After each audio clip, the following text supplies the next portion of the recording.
Hello, welcome to Royal Women at the Fashion Museum. I'm Ellie Summers, Collection Manager here at the museum, and today we're going to be looking at some amazing pieces from the Fashion Museum collection, worn by members of the British royal family. The Fashion Museum collection numbers some 100,000 objects and includes dress for women, men and children, glittering treasures from the 17th century up to cutting-edge fashion by today's designers and makers.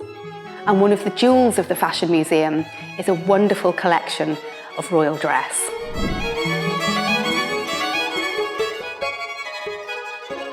So today we are looking at two dresses that belonged to Princess Margaret.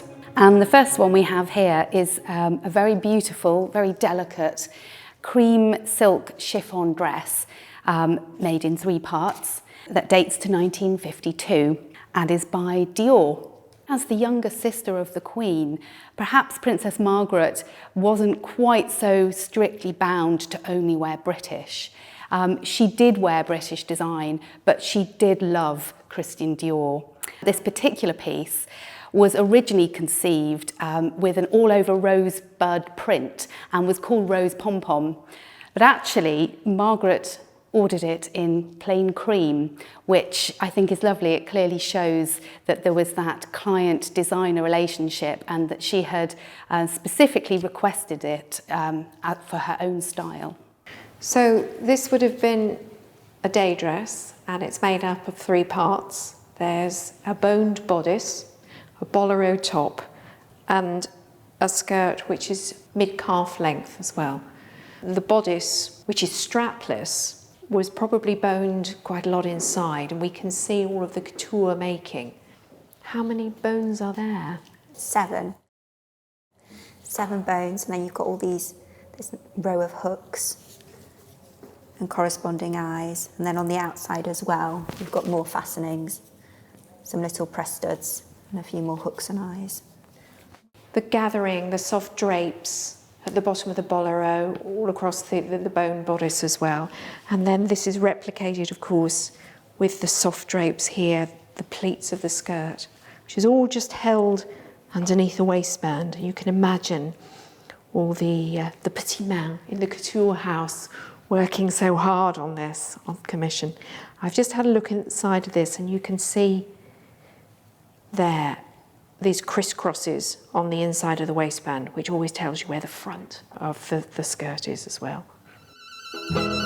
Our second dress, worn by Princess Margaret, is this fabulous 1953 piece by Norman Hartnell. It's a machine-made lace over a pale pink satin underneath.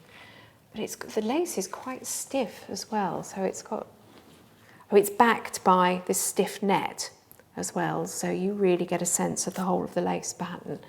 And then we've got pink satin, which is also, it's stiffened by a different type of net. So it's a very sticky outy sort of silhouette. Very structured. Very, very structured. The dress is strapless here, so a bodice which has got a crossover feature here and here of this pale pink satin, but with this fabulous fringe of black beads, and then little black beads as well on the edging of that silk satin as well. So she would have looked, it would have been a really striking dress. So if we undo the zip here, we can have a good look inside. So there's quite a lot of boning in there to make sure that that strapless bodice is well fitted to the body.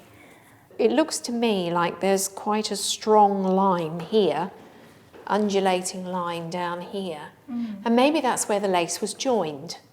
I don't know. It is, you're absolutely right. And if you look on this side, you've got one that replicates that in reverse. Yeah. There you go.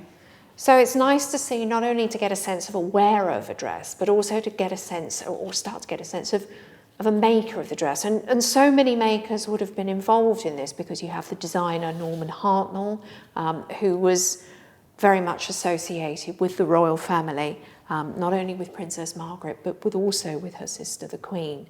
The curators from the Fashion Museum were invited to visit Kensington Palace, where Princess Margaret was living at the time.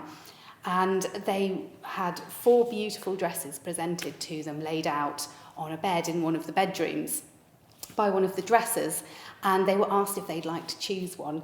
And I think they probably had a bit of trouble deciding which one was the most beautiful dress to have, and very cheekily said, oh, well, actually, we'd love to have them all. And lo and behold, they were all given. And here they all now are at the Fashion Museum in Bath, real treasured pieces of the collection.